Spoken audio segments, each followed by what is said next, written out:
What is good, y'all? Thank you for joining us here for the Mission Ready Men briefing on the SHR Media Network. Today is Tuesday, May 13th in the year of our Lord 2025. And Democrat lawmakers have engaged in an insurrection. Of course, they won't call it that, but that's what happened. And as usual, they lie and they obfuscate the truth. And woke corporations are doubling and tripling down on their delusion. And so we got that. Things are trending in the right direction for the American family, believe it or not. And President Trump has signed another executive order, and it's one that we should all absolutely 100% applaud. So we got all of that and a whole lot more coming up, but thank you for joining us here on the SHR Media Network for the briefing. And you can follow the show on all the socials at Mission Ready Men on Facebook, Instagram, Twitter, TikTok, and True Social. And for our merch, head over to missionreadymen.com, click on Shop 7 Armors and check out this design and all the other great designs that we have over there. All right, y'all, we got a lot to get to. So now that business is out of the way, let's go ahead and get after it. All right, real quick, I didn't want to, I'm not going to spend a whole lot of time on it, even though it is a fantastic story. But I haven't really done a huge deep dive into this particular one, even though we all know the basics. But Trump has secured the release of the last American hostage taken by Hamas, Adnan Alexander, and that is fantastic, absolutely fantastic news. I believe that's the 48th hostage that he's secured since he's been in office, since he took office 4 months ago. I mean, that's absolutely amazing. And he didn't trade war criminals and arms dealers for any of them. So, I mean, that's fantastic. All we needed was a new president. That's all we needed. And of course, the president, China, and ended the trade, or at least put a pause on the trade war. The left was all up in arms about the 145% tariffs that we put on China, and that poor Americans were going to end up taking the brunt of that, and inflation was going to soar, the stock market was going to tank. And when the stock market dipped, obviously they whined and complained he was tanking the economy, blah, blah, blah, and claimed that he was flailing economically, had no plan, and was just doing things willy-nilly. And when he said he was going to consider lowering the tariffs, they said that he was caving to China.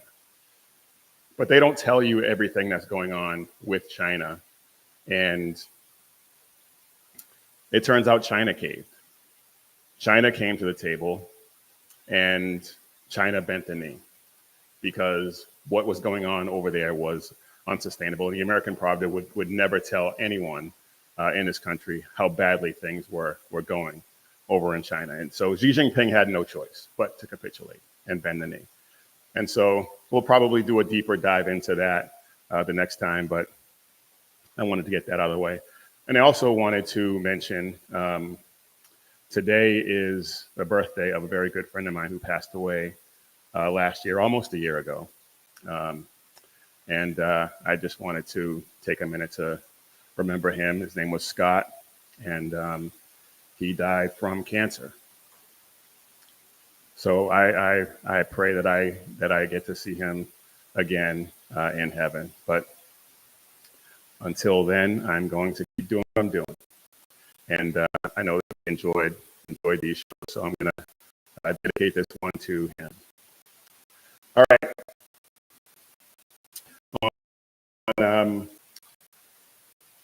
On May 9th last week, New Jersey Democrat lawmakers, the mayor of Newark, and Democrat lawmakers, Representative LaMonica McIver, Bonnie Watson Coleman, and Rob Menendez Jr., who happens to be the son of disgraced Senator Bob Menendez, who was convicted of all kinds of felonies. I don't know if he's actually in prison yet, but he will be. And Mayor Ras Baraka. They tried to storm an ICE facility it wasn't actually in Newark, so Ras Baraka wasn't even in the city where he was elected, but they attempted to storm the Delaney Hall ICE Detention Center, and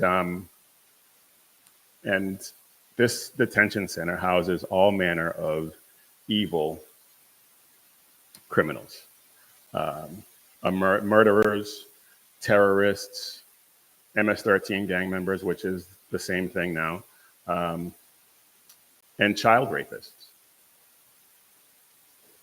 So these are the people that they want to release. Is that what they're telling us? They want these people released from ICE custody?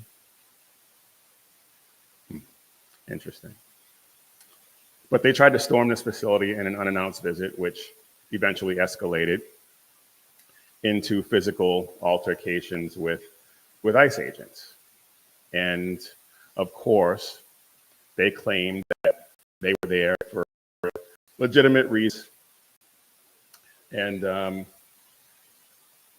lied and said that nothing happened and that everything that the ICE agents and everything, all of that was a lie. None of what they did happen. They were there peacefully, and I guess according to their definition, patriotically protesting. But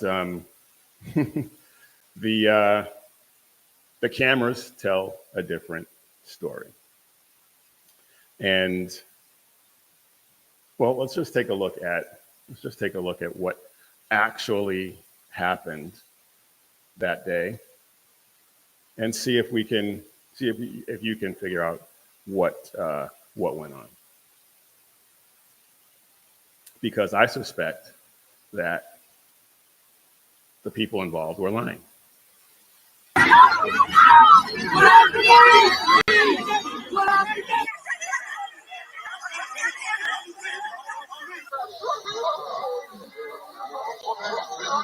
That person in the red is obviously assaulting ICE agents.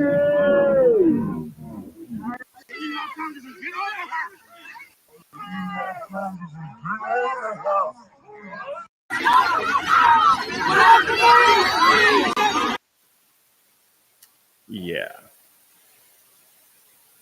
That woman in the red was LaMonica McIver, the representative. And she claims that she did nothing wrong. And that clip was from Homeland Security. And they obviously have a different idea of what went on that day. And I mean, it clearly shows that she was verbally assaulting ICE agents, pushing, shoving, elbowing. And there was one instance where it looked like she threw a punch.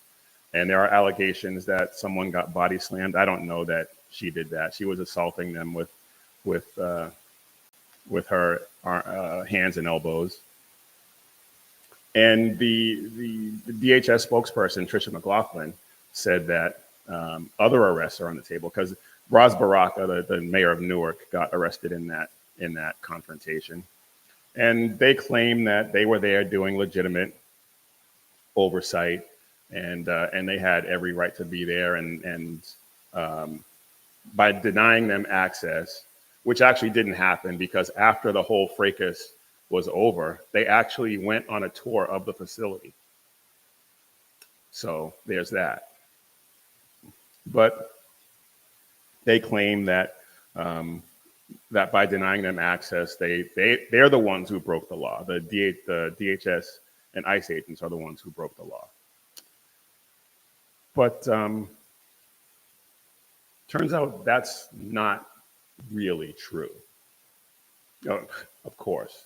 Of course, it's not really true, because whenever the left is speaking, whenever their lips are moving, they're lying.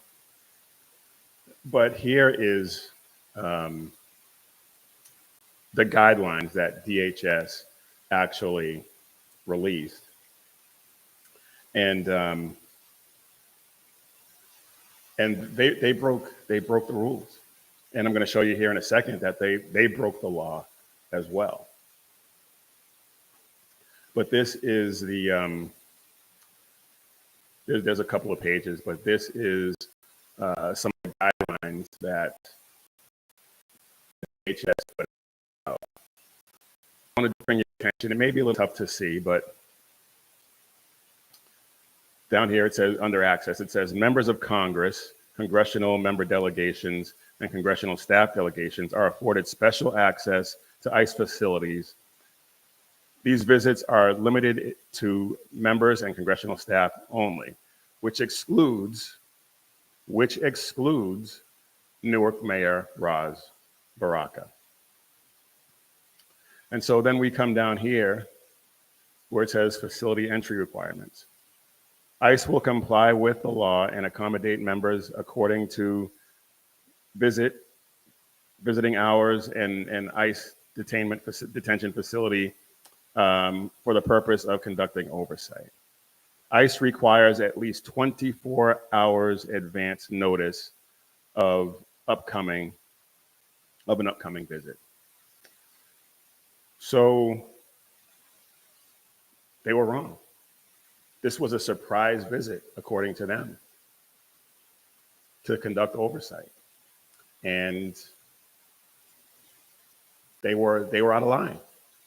They were completely out of line. And this stunt not only jeopardized their own safety, but the safety of the ICE agents and potentially the safety of the inmates there. Not that some of us care all that much about their safety, but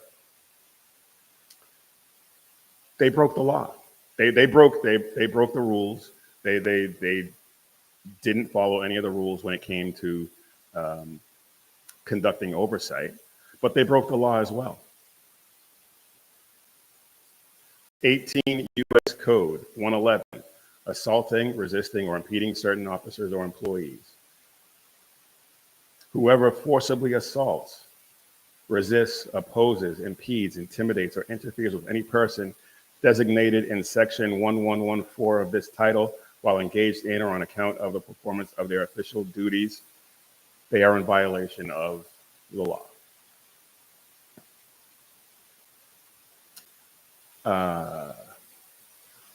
Doesn't get any more clear than that.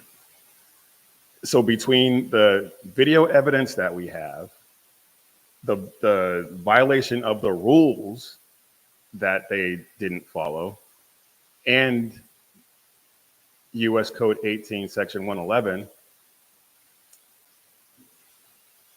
they're completely at fault. And if any of them or all of them get arrested, if they put it this way, if they don't get arrested, then they drop the ball. DHS and ICE will have dropped the ball. They should have been arrested right then and there. They shouldn't have been allowed to tour the facility after that display. But here we are. All right, speaking of displays, I want to pivot to a different subject, and one that we talk about quite often, one that we have talked about recently, and we will probably continue talking about it because it is kind of an evergreen topic these days, and that is the gender delusion ideology that has just permeated everything. And these people just refuse to see the truth. They refuse to see, they avoid the truth like they're allergic to it. Just like the title of the show says, they are allergic to the truth. They break out in hives. I mean, it's just, it's ridiculous. But Versace, clothing line, Versace, I guess it's kind of a high-end deal or whatever. I don't know. I don't own any, so who knows. But Versace is in the midst of a global sales decline right now to the tune of about 7.2% in 2024. And their plan to turn that trend around was to hire Dylan Mulvaney to promote their women's clothing line. Yeah, Bud Light Dylan Mulvaney, the dude who is cosplaying as a woman. Badly, might I add. These people, they believe, and I've said this many times before, they believe that men make better women than women do. That's the only explanation for any of this. Because the feminists should be up in arms about this. You know what? Do what you want to do. If you want to dress like that, be my guest, but don't expect us to indulge that delusion. And the feminists it's been crickets, absolute crickets from them. In fact, some of them actually are on board and will say, if you say you're a woman, then you're a woman, which is a lie from the pit of hell. So they have this dude, Dylan, selling women's clothes, and we have makeup lines, Mac, and a few others, I guess, that have dudes with beards and eyelashes selling makeup. I mean, it's just what it's clown world. It is absolute clown world. And Politico has a newsletter that they put out called Women Rule. And in a recent newsletter, let me see if I can pull that up real quick. In a recent newsletter, here we go. They profiled a dude. I'm sure you knew that was coming. But yeah, they profiled a dude. The gender-deluded service member suing the Trump administration. This dude cosplaying as a woman. He's suing the Trump administration because he is about to be kicked out of the military. And this dude's new name apparently is Commander Emily Schilling. This article doesn't say what his real name actually is, but he's served in the Navy for almost 20 years. But what this article fails to tell you is that he's only been cosplaying as a woman for like the past 4 or 5. He served the majority of his time in the military as the man that he was born. And he's a naval aviator, combat missions, and is the lead plaintiff in trying to overturn this ban.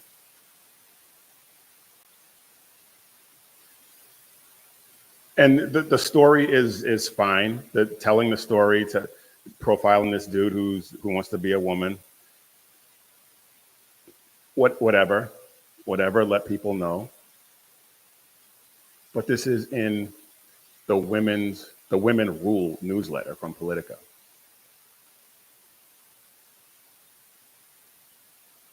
They really believe that men make better women than women do.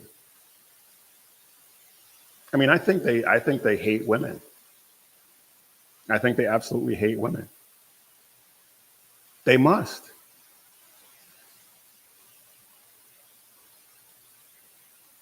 They absolutely must hate women. And like I said, the feminists have been nowhere. If the feminists are anywhere, they're on this dude's side. And here's the thing: if dudes can be women, then what do women's rights really mean? They don't mean anything. If a dude can wake up and say, you know what, I'm gonna grow my hair out and take some hormones, and I think I'm gonna be a chick for the rest of my life.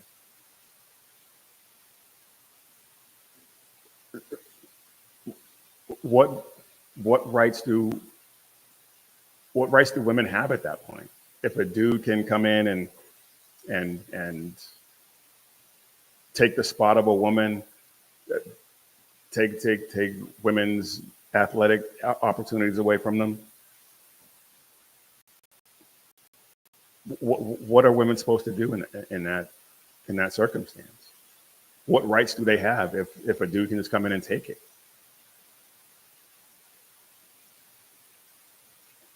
And it's not funny, but this next bit that I wanted to mention is is kind of humorous because it's just the theater of the absurd. Absolutely absurd. Like I said, clown world.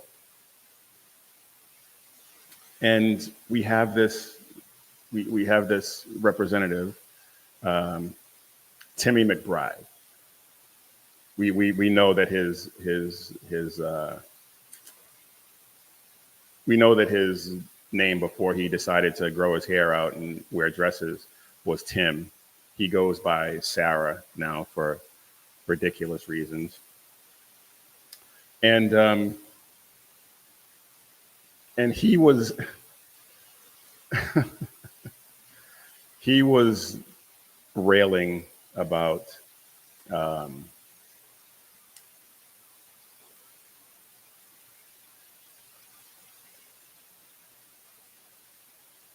I'm sorry, folks. I just realized that I have been missing a bunch of chats, and I have just now resolved that issue.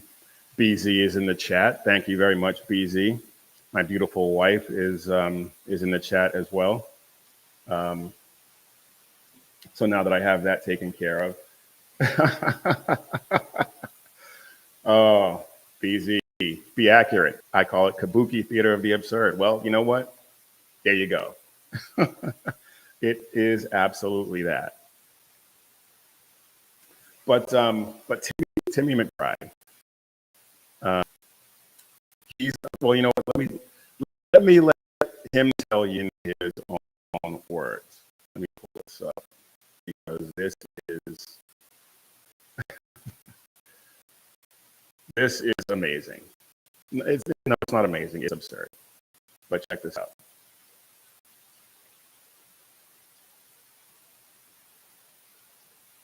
On our way to the House floor to vote on what is possibly the dumbest bill we could be spending our time on, legislation to change the name of the Gulf of Mexico to the Gulf of America. This is ridiculous. And look, you might think that we're doing this because it's another opportunity for House Republicans to be sycophantic to the man in the White House. But the other reason why we're doing this is, despite how unpopular this name change is, they would rather us be talking about nixing the Gulf of Mexico rather than talking about how House Republicans are trying to nix healthcare for millions of Americans. They would rather us talk about the Gulf of Mexico than talk about how Donald Trump's reckless and erratic tariff policy is crashing the economy.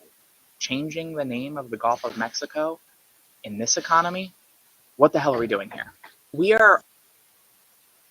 What are you doing?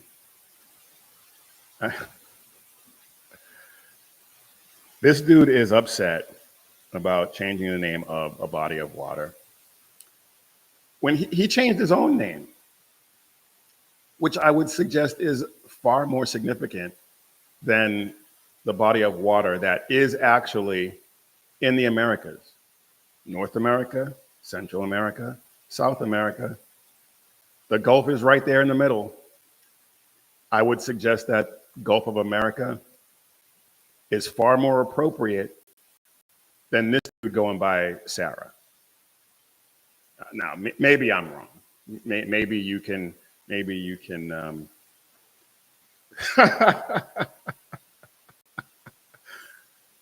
dude, that's called multitasking. Absolutely right. absolutely right. I mean, come on. It's ridiculous. It is absolutely ridiculous. And this is just another example of the left's war on truth, the left's war on sanity. And Trump was absolutely correct to ban men and women's sports, ban gender diluted individuals from the military. The fact that there was an actual need to define men versus women in an executive order is beyond insane. Absolutely beyond insane. And what's even more insane than that is the fact that if that doesn't get codified into law, a leftist president can come along and completely undo it. Completely undo it.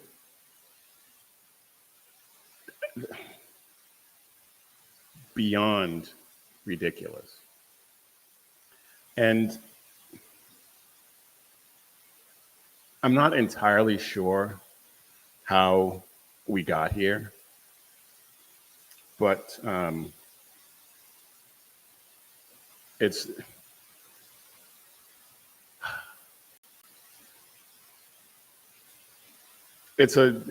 a spiritual battle that we are going to have to do everything we possibly can to overcome, because this road, and I know that we're making a lot of progress, and we're going to talk about that, but this road leads to nothing but destruction. And you have other countries around the world that are reversing field on this. Over in Europe, there are a number of countries, the UK included, that's finally realizing that this trans nonsense, this so-called trans nonsense, is exactly that, is nonsense. And they're trying to back away from it. And the American left is plowing full steam ahead into this ridiculousness. All right. We're a half an hour in, and I still got a lot I want to talk about. But before we move on, let's go ahead and get a word in from our sponsor. And our sponsor for today is Patriot Mobile. Patriot Mobile is the country's only Christian conservative wireless provider. And they not only share our beliefs and our values, but they are actually on the front lines of doing something about it. And in this day and age, it is important to support companies like this and support organizations like this that do share our values, because we need to build up this parallel economy. And these Patriot Mobile is on the front lines. They're not only on the front lines and donating a portion of every dollar that they get to organizations that fight for causes that we believe in, such as fighting against Planned Parenthood, fighting against human trafficking at the border. They are right there, and we need to support them. And not only that, but their service is outstanding. When you call customer support, you're going to get an American, most likely somebody in Texas or Oklahoma. You're going to get somebody that speaks English, and you can understand every word they say. Unlike some of these other carriers that we switched from, that was just an absolute disaster. So do yourself a favor, Switch to Patriot Mobile today and get a free month of service with the offer code Jackson. Defend freedom with every call and text you make. Go to patriotmobile.com and use promo code Jackson, or call 972-PATRIOT and use promo code Jackson today. All right, y'all. I am Big E, and you are watching or listening to the Mission Ready Men briefing on the SHR Media Network, where you can catch my good friend Sackhead Sean on the Edge of Liberty every Monday and Wednesday at 8 p.m. Pacific, 11 p.m. Eastern. The Reaver of Common Sense with Jersey Joe every Monday and Friday at 6 p.m. Pacific and 9 p.m. Eastern.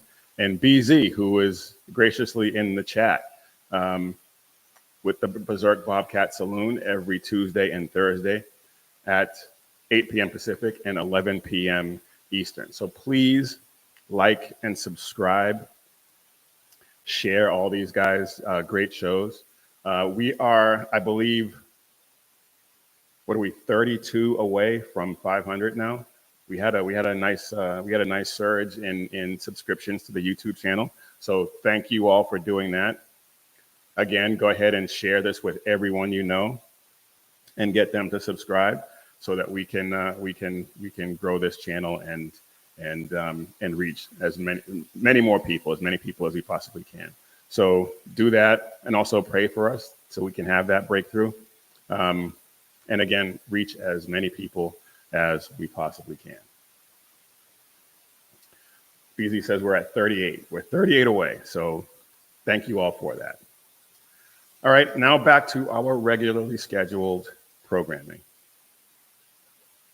And I said I was going to get into this a little deeper, and I am, because we're making progress, but the American family is still in crisis. And it's not just because of economics. It's not just because of bad policy. All those things are factors, to be sure. But it's because we have abandoned the God-prescribed design for the family. The U.S. leads the developed world in single-parent homes, and that is just tragic. And why is that? It's because we've abandoned God, we've abandoned truth. We've allowed these people who are allergic to the truth to dictate policy. And we've embraced the lie that men's strength is toxic, that their leadership is oppressive, and that their God-given responsibility is on them.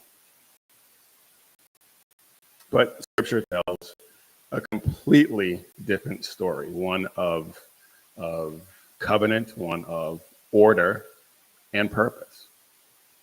And if we're going to turn this around, if we're going to right the ship,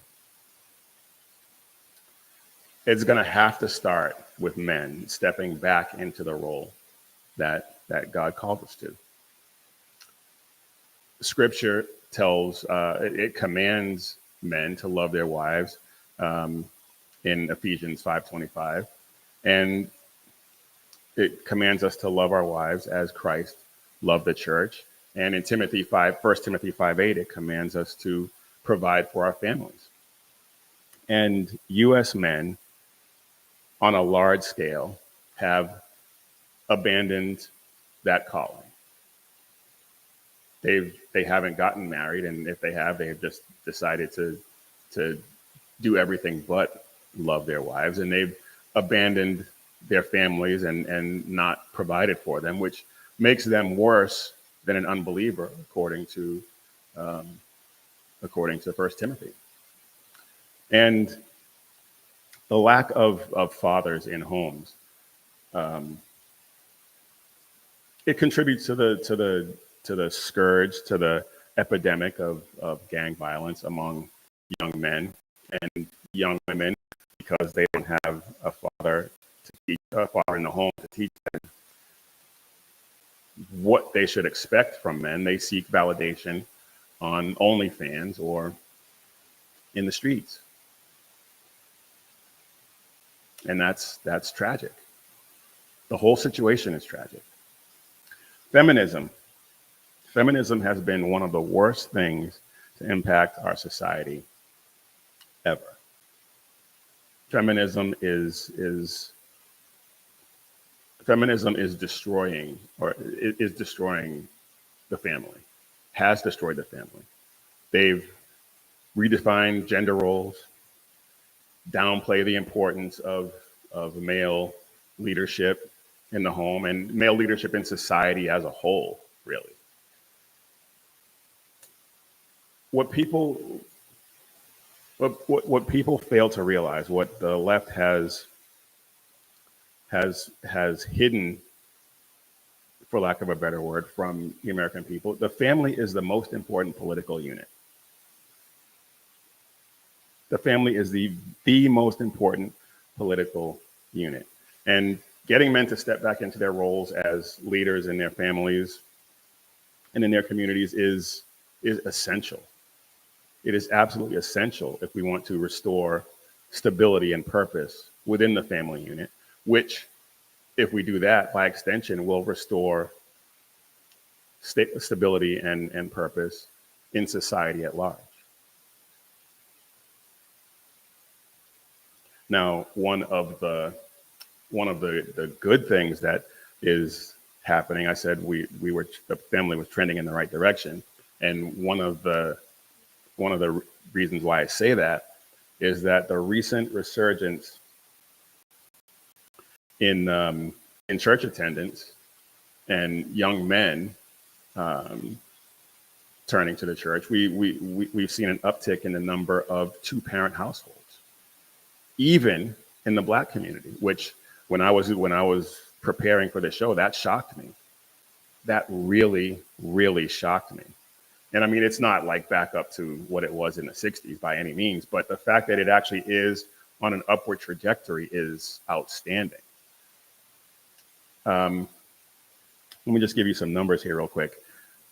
87.7% of children younger than 18 lived with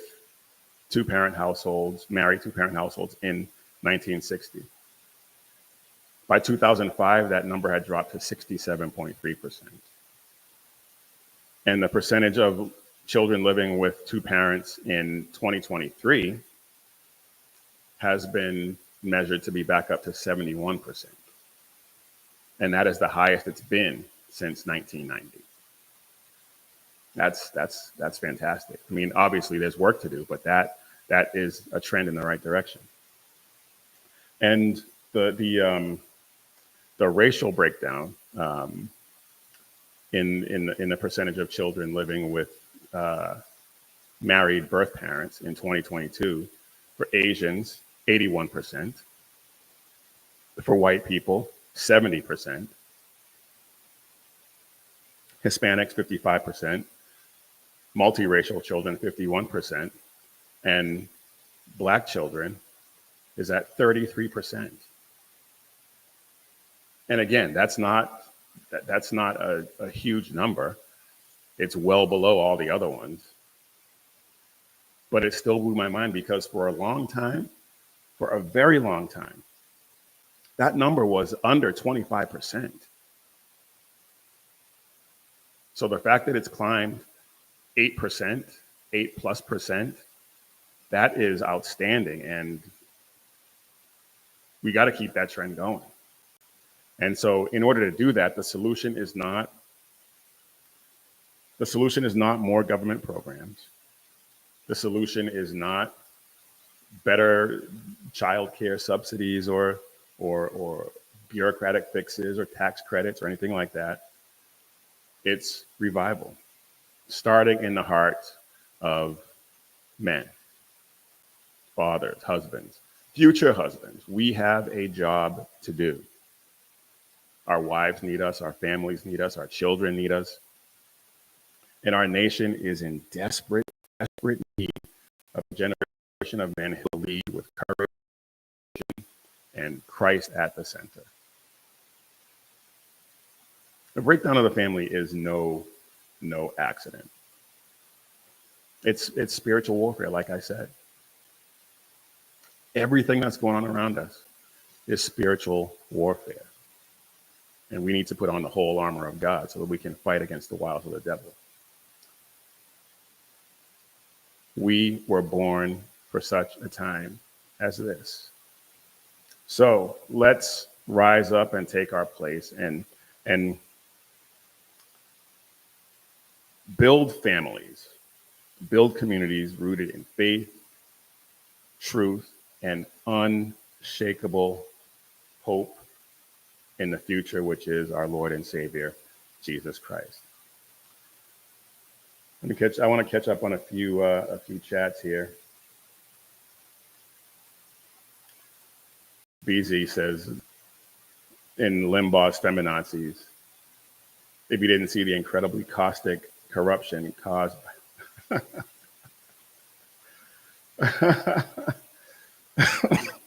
excuse me. Oh, BZ, that was funny. And in this, Larry Elder, yes, Larry Elder has been very vocal. To avoid poverty, one must do three things: finish high school, don't have a child before 20, get married before having a child. Absolutely 100% correct. That will do so much to turn this around. That will do so much to turn this around. All right, I want to pivot to a couple of other things. We've got a little bit of time left, and I want to talk about some of these things. Here in Texas,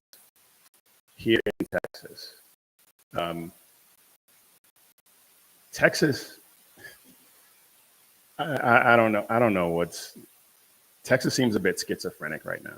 And I think a lot of that has to do with the number of leftists from places like California and New York that have moved here, and other leftist enclaves that have moved here to escape whatever oppressive tax regime or whatever they decided to escape. But then they bring that same voting patterns down here. And so sometimes Texas comes up with some really great things, and sometimes not so much. This is one of the good things that has happened here in the state of Texas. Governor Abbott just signed a school choice bill, which establishes the nation's largest education savings account program. And let me see if I have that pulled up here. Yeah. Texas has instituted the country's largest education savings account program that's going to begin in the 2026-2027 school year. And it is SB2, Senate Bill SB2. And yeah, here we go.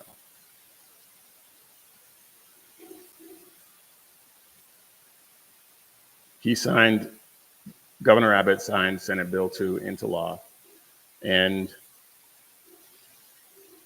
what this does is it allocates up to $10,000 per student and $11,500 for disabled students in taxpayer funds for private school tuition, textbooks, tutoring, whatever education expenses are needed, which will allow parents to escape crappy public schools.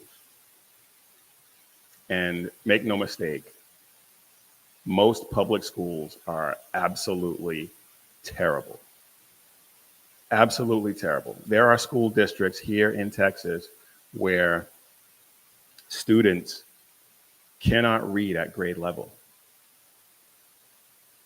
Students, mostly minority students, are completely illiterate. And I think I mentioned a story, it wasn't here in Texas, but a story of someone who graduated high school and could not read, and then ended up suing the school board, the Department of Education in that state. How does that happen? Well, that happens, one, with parents who are uninvolved. And then it happens because the schools just don't care. The public schools are not places where people go to get educated. They're places where people send their children to get indoctrinated. And that may not be the parents' intent. That may not be the parents' intent, but that's what happens. And I talked about this before. Public schools go for up to 8 hours a day. Parents are working 8 hours a day. Kids come home before the parents get home. They may have an after school program or whatever before the parents can come and pick them up. There's 168 hours in a week, I believe. Take out the 40 hours a week that parents are working. Take out any activities on the weekend, sports and stuff like that. At most, parents of kids who go to public schools are spending,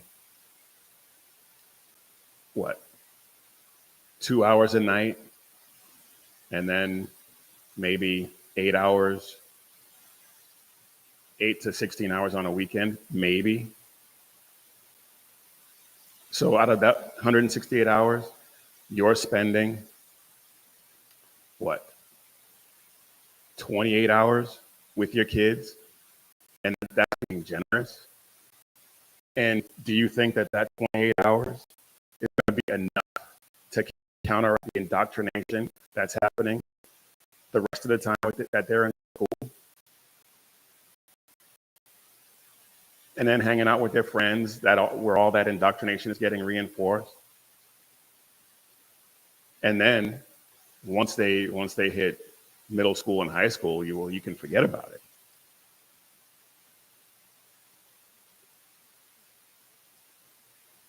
I have a hard time understanding why people who obviously want what's best for their children keep them in these terrible public schools. And Texas is doing something about it, thank God. And I'm not even sure that 10,000 per student is enough, frankly, especially if they want to go to a private school and stuff like that. It might be enough for homeschool, which I am a staunch advocate of. But these public schools, these government schools are nothing but indoctrination centers. And get your kids out of these schools, please. Even with this bill, which I think is great, take that money and homeschool your kids, please. It's tough. I know it. I know that it's a sacrifice, but aren't your kids worth it?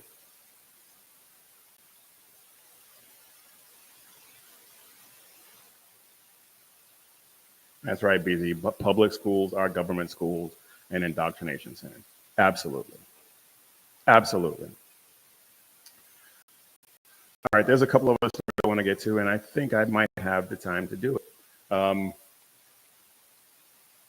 President Trump has signed another executive order, and it's a fantastic one. And I would like to think that it is relatively safe from, you know what, I shouldn't even say that because these leftists are absolutely insane.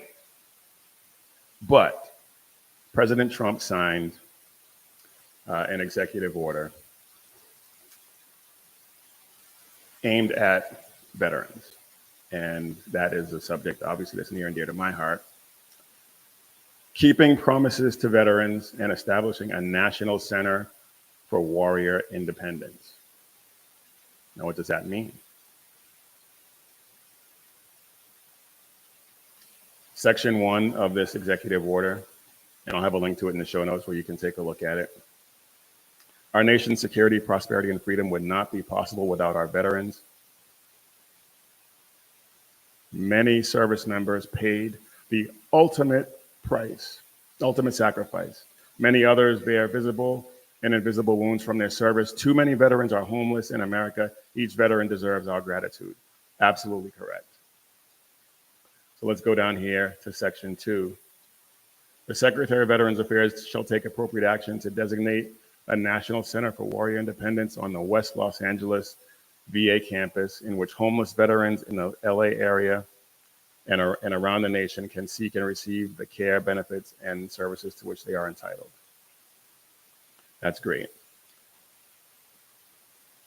But the section that I really wanted to pay attention to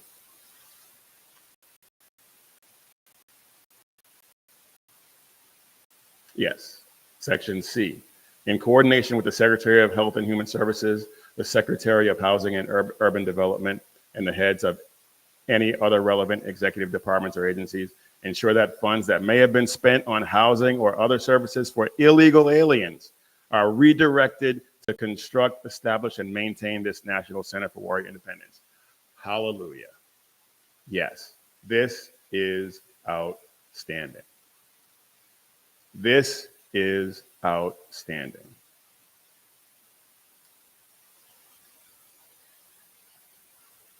Why any federal funds, which is taxpayer money, was going to illegal aliens is beyond me in the first place. This executive order is outstanding.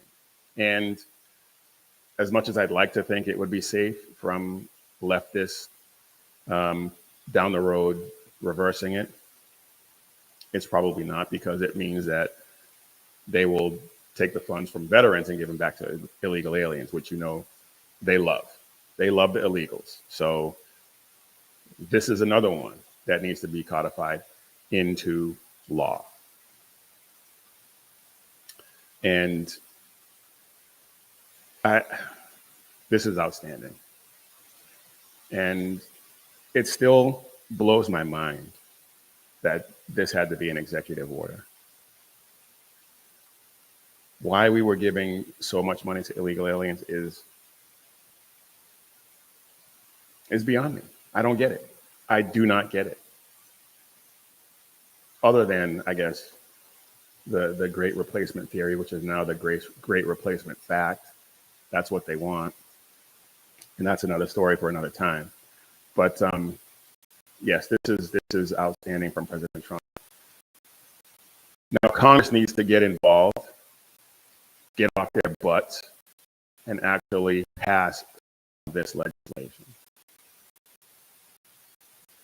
instead of taking multiple vacations. Just insane. All right, one last thing I want to get in here, and this is somewhat of a fantasy, I guess, but there is a very distinct possibility. Well, there is a remote possibility that we could end up with a 51st state. A 51st state, you say? Yes, a 51st state. And we know that with the recent election of Mark Carney in Canada, that the entire country of Canada won't become the 51st state anytime soon. But one of their provinces has decided that they would like to possibly become a 51st state. And that 51st state, or that province, is the province of Alberta, Canada. And the premier of Alberta has announced a possible referendum on independence. Just like Texas has often been the subject of secession talk, Alberta is talking about possibly declaring their independence from Canada. And this referendum could hit in 2026 if the petition that is circulating gets 177,000 signatures. And that is 10% of the eligible voters in the province of Alberta. This is, I mean, it's kind of a pipe dream. A lot of political experts in Canada don't think it's a huge possibility. Just like the possibility of Texas seceding from the United States, it's always been a kind of a pipe dream.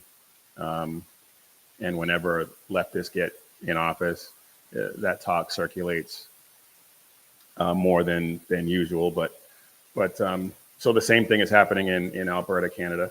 Alberta is a Western cowboy country, cattle, oil, beautiful place, and I would love to have it as a 51st state. I would absolutely love to have Alberta as a 51st state. There are some Albertans that are not so keen. They just want independence from Canada, not really interested in joining the United States, and that's fine.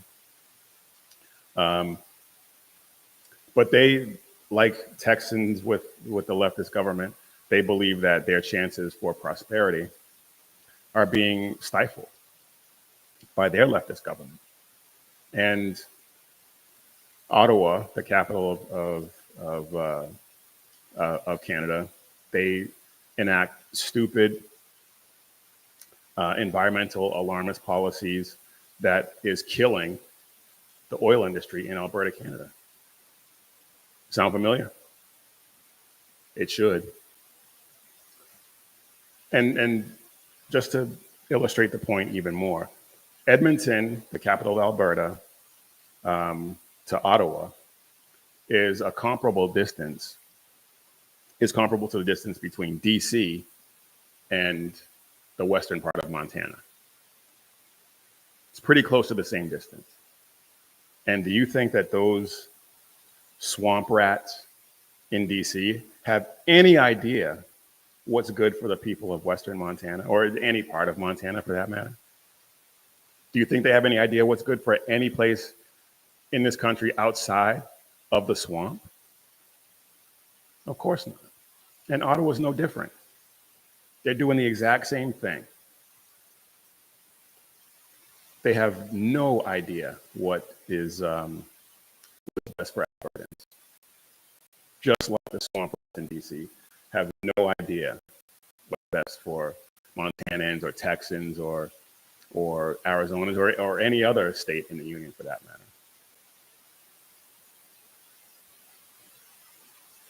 BZ says Alberta is the powerhouse province in all of Canada. I would have to agree. I would have to agree. All right, y'all. That's it. I think we are done. I am out of time. But I will keep striving to make each episode better than the last. If any of what I said hits home for you, please take a second to like and subscribe and share this show with everyone you know, please. We're not just here to opine. We're not just here to opine. We're here to spread the gospel of Jesus Christ and carry the banner of faith, freedom, and hope for future generations. So if you want some cool gear to help you spread that message, head over to missionreadymen.com, hit Shop 7 Armors, and check out all the cool gear. It's all about bold faith, true grit, and unapologetic patriotism. And as always, when seconds count, the police are only minutes away, but the Lord is right there with you. So keep your prayers going up and your head on a swivel. God bless.